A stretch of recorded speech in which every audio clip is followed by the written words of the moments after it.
e o Instituto Legislativo Paulista, o ILP, abordou os temas políticas públicas e poder legislativo. A aula foi ministrada por Vinícius Schuges, que é gestor público e ex-diretor-presidente do ILP. Vinícius apresentou definições de conceito para as políticas públicas. Veja como foi na reportagem da Amanda Nascimento. Poder legislativo e políticas públicas são abordados em aula promovida pelo Instituto do Legislativo Paulista. A segunda aula do curso interdisciplinar de gestão de mandato foi ministrada por Vinícius Schuges, que é gestor público e ex-diretor-presidente do ILP. O especialista apresentou algumas definições para o conceito de políticas públicas. Tão importante quanto o que um governo faz para o estudante de políticas públicas, para aquele que acompanha a gestão pública, é também compreender aquilo que o governo opta por não fazer. Isso também é muito significativo quando a gente tenta compreender o universo das políticas públicas. Outro aspecto importante de compreender por trás de todas essas definições é que as políticas públicas elas costumam envolver diferentes níveis de governo. Então, a gente está falando aqui num país federalista como o Brasil, que tem a União, os estados e o município também como ente federado na nossa experiência federalista. Também é algo importante notar que, por trás desses conceitos, tão importante quanto os atores formais da política, aqueles que estão mais visíveis, para a construção delas também é importante notar a presença ou a atuação de atores que a gente vai chamar como atores informais, que de repente não estão ali diretamente, tão vistos, mas que têm participação ativa na construção dessas políticas. E, por fim, que a política pública ela não se restringe apenas e unicamente à elaboração de legislação.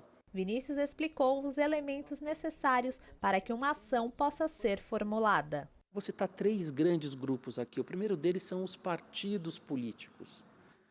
Por quê? Porque eles vão buscar adquirir relevância dentro do contexto social como potencializadores, como potencial grupo que vai resolver esse problema. A mesma coisa são os agentes políticos que estão dentro dos partidos. E outro aspecto também são as organizações da própria sociedade civil que acaba construindo suas pautas em torno desses temas para que, enfim, o problema público ele seja visto pela maior parte da sociedade, ele entre na agenda política e, com isso, ele ganhe relevância para que ele seja, então, resolvido. E, para que uma política pública ela seja instituída, eu vou estabelecer 3 grandes condições aqui. Então, o primeiro deles, e por isso que eu falo da questão da identificação do problema, é preciso que esse assunto seja considerado um problema.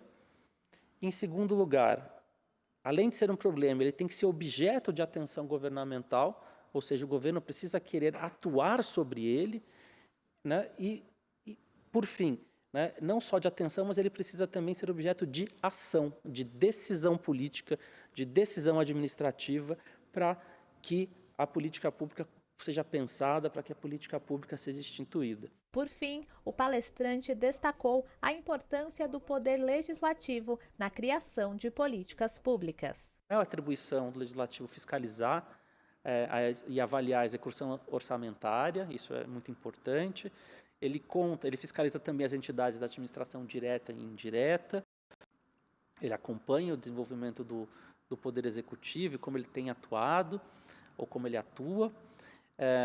Principalmente, lógico, é algo que olha especialmente para os recursos, mas não apenas isso, ele também olha para a questão do patrimônio público, da utilização dos valores e conta, estou falando aqui do nível federal, estados e 2 municípios, com auxílio do Tribunal de Contas, que é um braço do poder legislativo. Então, percebam, a gente tem aí o poder legislativo com grandes instrumentos, a gente falou do processo de elaboração de leis. Quando o Executivo apresenta projetos de lei, isso passa também pela apreciação da Casa Legislativa. Você tem a questão do próprio processo orçamentário, que tem um impacto enorme na vida da Casa Legislativa, e também a função de fiscalização e controle desse próprio orçamento e também de outras atividades inerentes ao Poder Executivo. Com isso, eu espero que a gente consiga perceber, retomando o que conversou no início dessa aula, o espaço privilegiado que é o Poder Legislativo para discussão, para a formação de alternativas, para a construção de políticas públicas.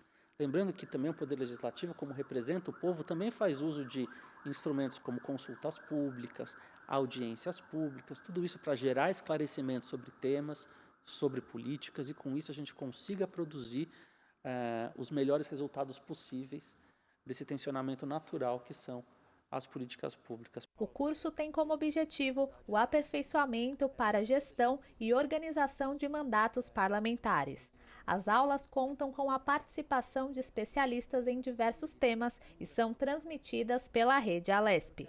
O público pode participar enviando perguntas para o e-mail ilp@al.sp.gov.br. Tá aí os detalhes, você acompanhou do curso Políticas Públicas no Poder Legislativo. O Jornal da Rede Alesp vai para um rápido intervalo. Voltamos já já com mais informações. É rapidinho.